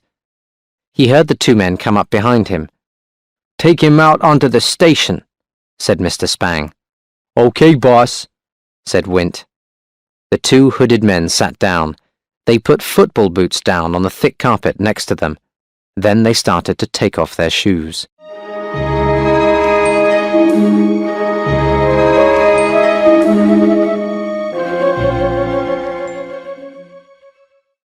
Chapter 16. The Cannonball. "James," said Tiffany Case. "Wake up!" After some moments, Bond's blackened eyes opened with difficulty. He looked up at her from the wooden floor. She shook his blood-covered arm, afraid that he might fall asleep again. He seemed to understand, and slowly pulled himself up onto his hands and knees. "Can you walk?" she asked. "Wait," he said. He could feel his feet and hands. He could move his head from side to side. He could see the moonlight. He could hear her. It should be all right, he thought, but he just wanted to sleep. Or to die. Anything to stop the pain that was in him and all over him. Anything to kill the memory of those 4 boots kicking him. "We're in the waiting room," she whispered. "We must get to the end of the station." She opened the door, and Bond got up on his feet. With Tiffany's arm round him, he walked slowly out into the end of the station. And there was a railroad handcar. Bond looked at it. "Petrol?" he whispered. Tiffany pointed to some petrol cans by the station wall. "I've just filled it," she whispered back. "They use it to check the railway line. Get on it," she smiled. "Next stop, Rhyolite." "You're a great girl," whispered Bond. "But there'll be a lot of noise when we start that thing." He turned and looked at the buildings behind him. "I've got an idea. Have you got some matches or a cigarette lighter?" She took a lighter out of her pocket and gave it to him. "What's the idea?" she said. "We need to get moving." Bond went across to the cans of petrol and started opening them. He threw petrol over the wooden walls. When several cans were empty, he went back to her. "Start the handcar," he whispered. He picked up an old newspaper from next to the railway track. Tiffany started the handcar engine. Bond lit the newspaper with the lighter, then threw it towards the petrol cans. Boom! Flames shot into the sky. "James!" cried Tiffany. Bond got onto the handcar as it started to move away.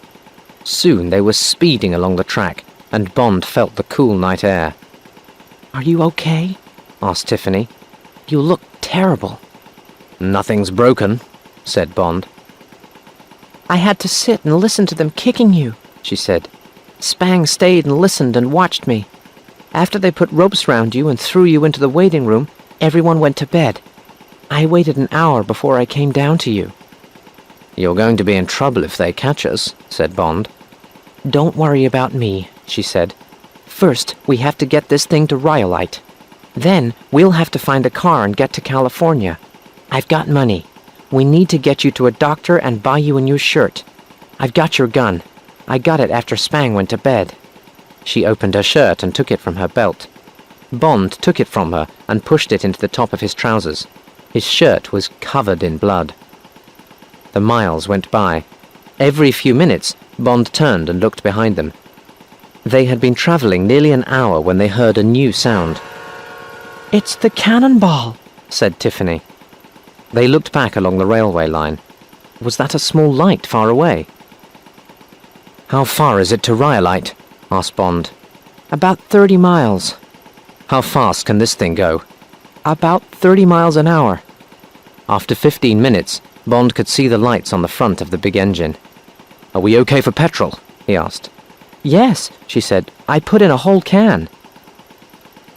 Almost before she finished speaking, the little engine went put, put, put. "Oh no," said Tiffany. And again, put, put, put. Then, put, put, hiss.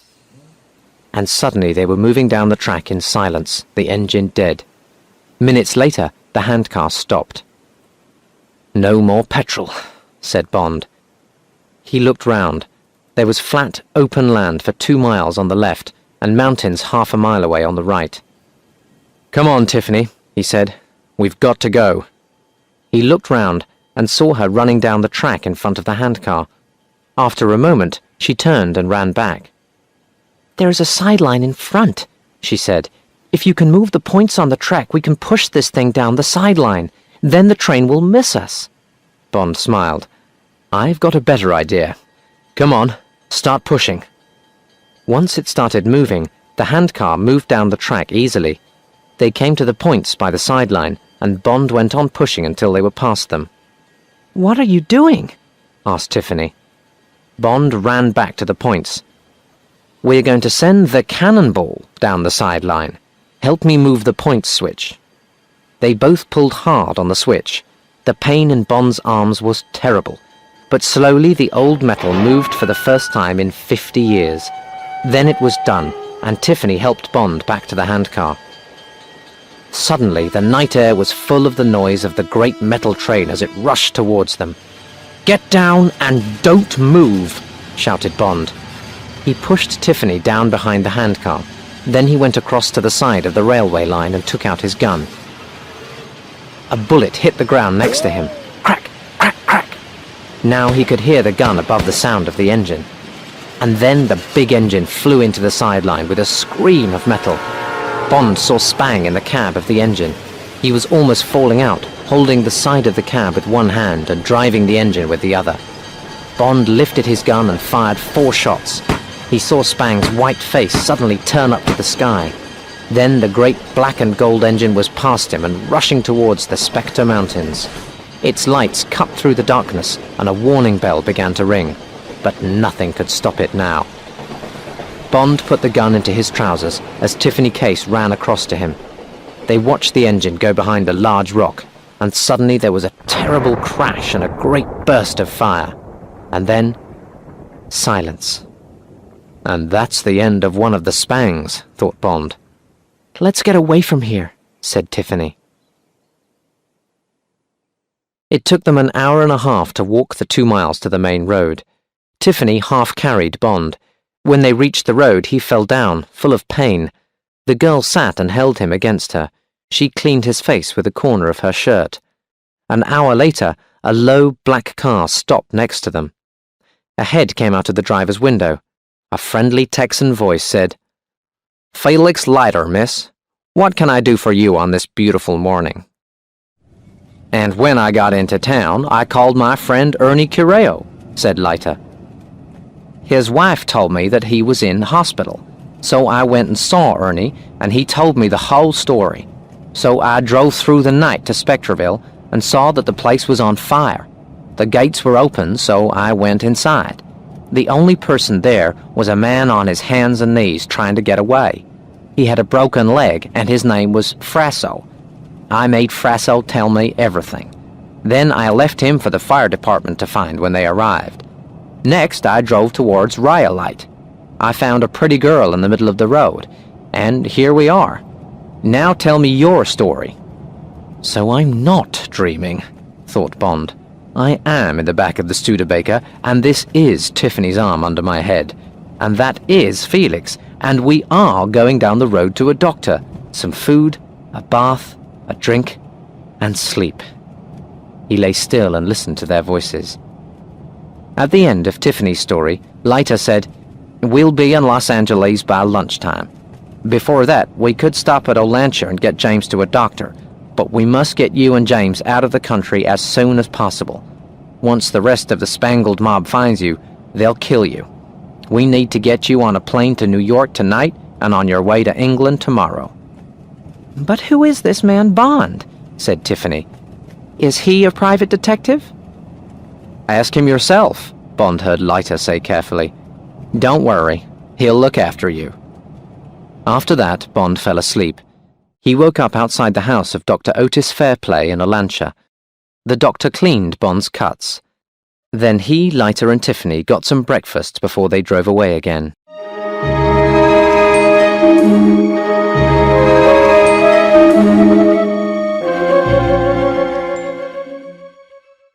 Chapter 17.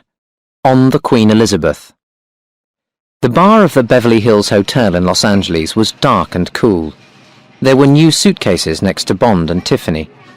Bond wore his nice new Hollywood clothes and sat drinking his martini.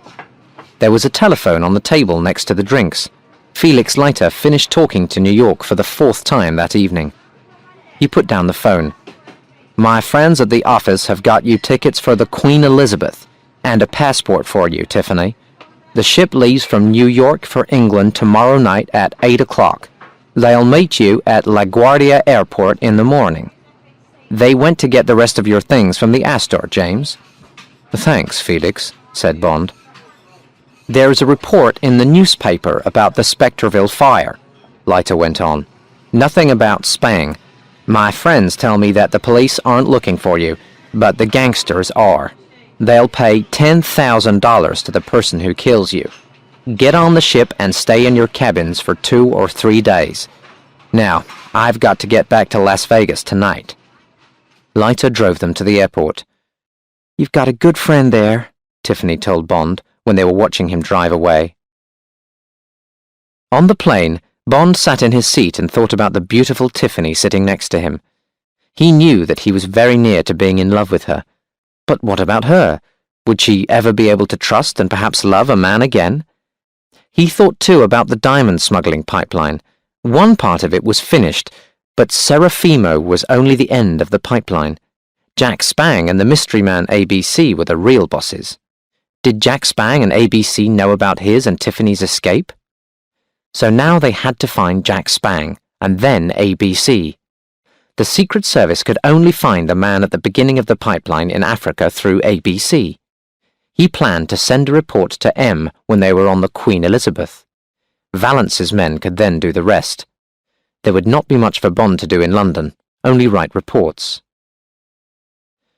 At about 4 o'clock on Sunday afternoon, Bond and Tiffany went to their cabins on the Queen Elizabeth. A man watched them go on to the ship. He then walked quickly to a telephone. 3 hours later, 2 American businessmen got out of a black car and walked onto the ship.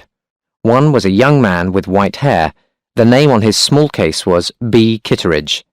The other man was big and fat. He looked sick. The name on his suitcase was W. Winter. Below the name were the words, "My blood group is F." 3 days later, Bond met Tiffany in the ship's veranda grill for dinner. The weather was fine and the sea was calm. Now tell me, James, said Tiffany, what do you do and who do you work for? I work for the government, said Bond. They want to stop the diamond smuggling. You're a sort of secret agent? Just a government worker, said Bond. Okay, said Tiffany. They were silent for some minutes. Then she suddenly put a hand on his hand. Listen, you Bond person, I love being here with you. And I love being with you, Tiffany, said Bond. He paused, then went on. Felix told me a little about you, about the attack. Oh, she said. Did he? She began to shake a little. Don't think about it, said Bond. This is today, here and now, not yesterday or a long time ago. Tell me about your work as a dealer at the casino. She became calmer, and they talked about blackjack. Now tell me about you, she said. What sort of a woman do you like? Somebody who can make good sauce béarnaise, said Bond, smiling. He looked closely at her. And she's got to have gold hair and blue eyes, and she must know how to play cards, the usual things. She laughed. And would you marry this person? I'm almost married already, to a man. His name's M. Later, Bond took her back to her cabin, then went to his cabin and had a shower. Soon after, there was a knock on the door. A waiter came in carrying a small tray. What's that? asked Bond. It has just come up from the kitchen, said the man. He went out and closed the door. Bond looked at the tray. On it was a bottle of champagne, a plate with 4 small pieces of steak, and a small bowl of sauce. Next to this was a note. It said, Miss T. Case made this sauce béarnaise without my help. The chef. Bond smiled and filled a glass with champagne. He put a lot of the sauce on a piece of steak. He ate it, then he went to the telephone. Tiffany? He heard a little laugh at the other end. Then he said, Well, you can certainly make wonderful sauce béarnaise. He put the phone down carefully.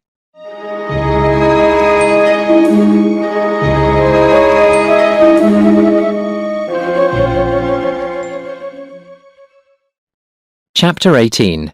Dead Men Can't Speak. It was 11 o'clock the next evening.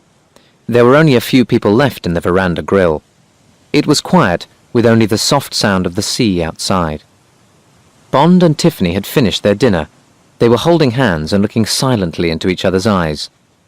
After a time, they got up and walked to the smoking room. They found a small table in a corner and ordered coffee. Bond suddenly saw that two men were looking at him.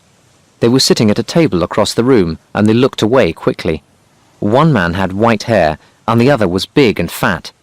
Bond looked carefully at the fat man. Had he seen this man before?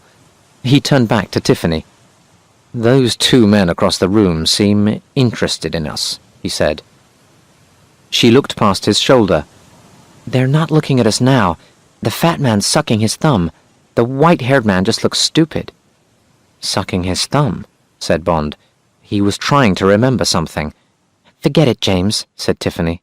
"Let's go." They finished their coffee and went down the stairs to the deck below. Bond put his arm round her, and Tiffany put her head on his shoulder. They walked in silence until they were inside Bond's cabin. Then Bond put his arms around her and said softly, "My darling." Bond woke up to the sound of the telephone. The last thing he remembered was the door closing after Tiffany had left sometime during the night. The telephone bell rang again. Bond picked the telephone up. A voice said, "There is a message for you, sir. Shall I send it down to you?" "Yes, thanks," said Bond. He looked at his watch. 3 o'clock in the morning. He climbed out of bed and went into the shower. Afterwards he pulled on a shirt and trousers. There was a knock on the door. Bond opened it and took the message from the man outside. It was from the Chief of Staff in London.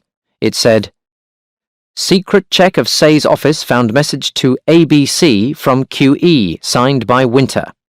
Winter knows that you are on Queen Elizabeth. Reply addressed to Winter orders him to kill Tiffany Case. We believe Say is ABC. Say flew to Paris yesterday and is now reported to be in Dakar. We think that man at Sierra Leone is beginning of pipeline. He is being watched. You will fly to Sierra Leone tomorrow night." Bond sat quite still in his chair. So somebody from the Spangled Gang was on the ship. Who? Where? He quickly picked up the telephone and phoned Tiffany. He heard it ring once, twice, 3 times. Bond dropped the phone and ran to her cabin. It was empty. Bond tried to think. Would the man question her before he killed her? Would he try to find out what she knew about Bond? Would he take her to his cabin? But which cabin?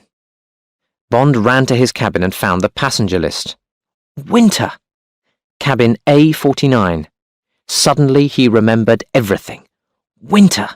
Wint and Kidd, the 2 men in hoods, the 2 men on the plane from London. Bond got his gun and pushed it into the top of his trousers. A49 was below his cabin. That helps, he thought.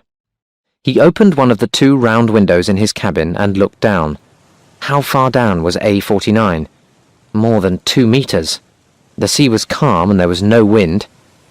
It's a hot night, Bond thought. Will one of their windows be open? He took the sheets from his bed and began to tie them together. He tied one end of the rope round part of the window. Then he threw the tied sheets down the side of the ship. Don't look up and don't look down, he told himself. Don't even think about it. His mouth was dry and he could feel his heart beating fast.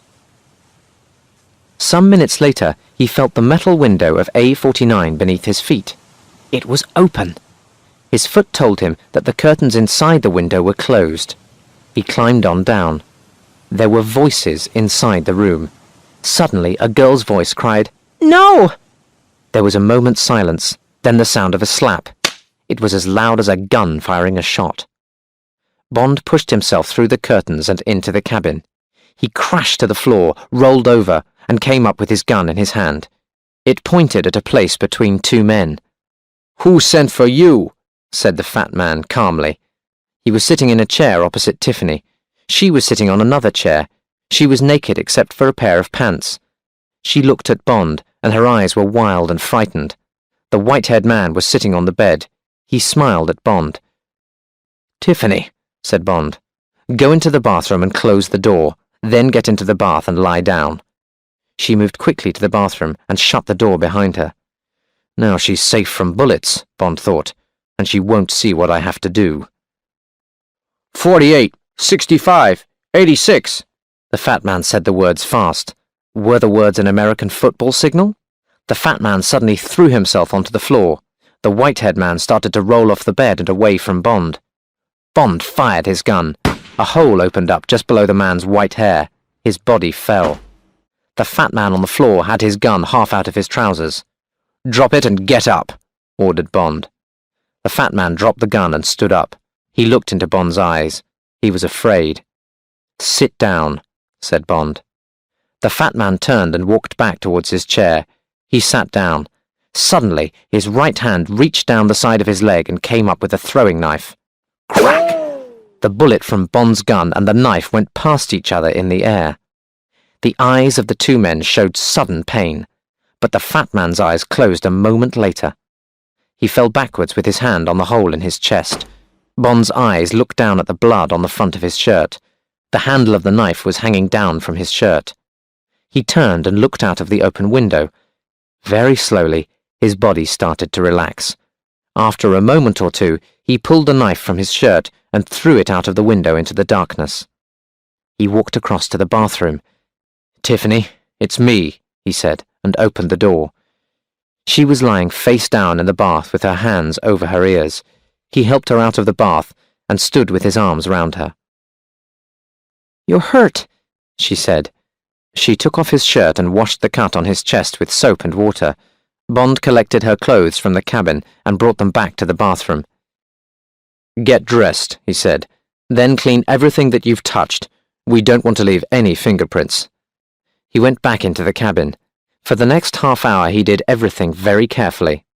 He held the gun over the hole in the fat man's shirt and fired a second bullet through the hole. Now there were smoke marks around the hole. Next he put the gun in the fat man's right hand. "You shot yourself," he told the dead man. He went across to the white-haired man and picked him up. He carried him to the window and pushed him through it. He looked back at the fat man. "You and your friend had a fight," he said. "You shot yourself after you threw your friend out of the window. That's the story. I hope the police like it when we get to Southampton."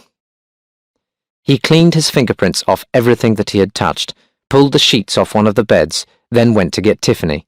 He had to get her back to his cabin without anyone seeing them, and then sleep, with her body close to his and his arms round her forever. Forever? He looked at the dead eyes of the body on the floor. They seemed to speak to him, saying, "Nothing is forever. Only death is forever."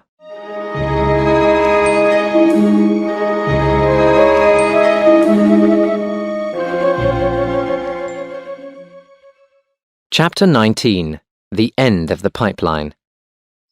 It was hot under the large bush at the meeting place of 3 African countries.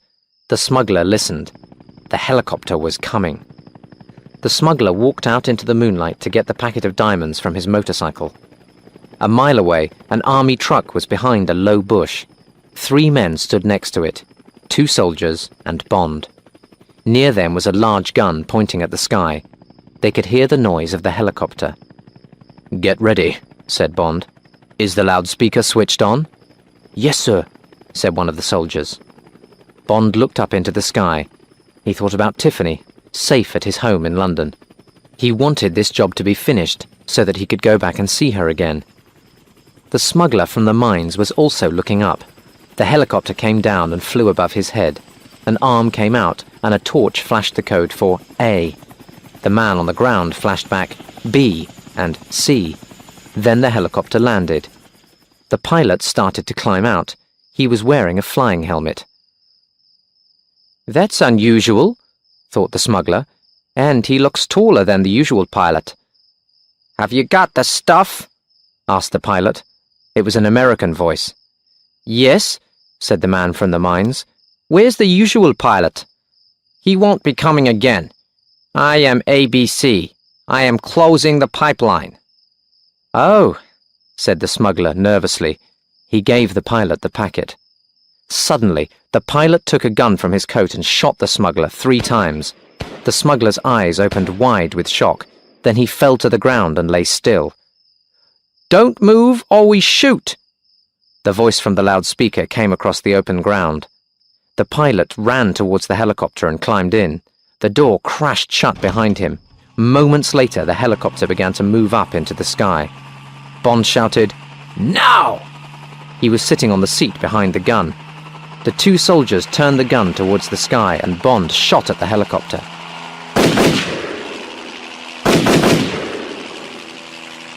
Red fire filled the sky, and then there was a much louder bang! The helicopter began to come down crazily to the ground. Inside it, Jack Spang, who was also Rufus B. Say of the House of Diamonds, and also the big boss, ABC, came down with it. Before the sound of the crash died, flames shot up into the sky. Bond lit a cigarette and sat watching the orange flames from the helicopter. "That's the end of the diamond pipeline," he said softly.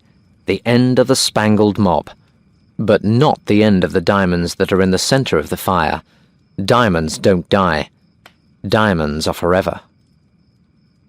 And Bond suddenly remembered the eyes of the dead Wint. They had been wrong. Death is forever, but so are diamonds. He jumped down from the truck and started to walk towards the fire. All these thoughts about death and diamonds were too serious. For Bond, it was just the end of another adventure. He thought about the beautiful woman waiting for him in London, and he smiled.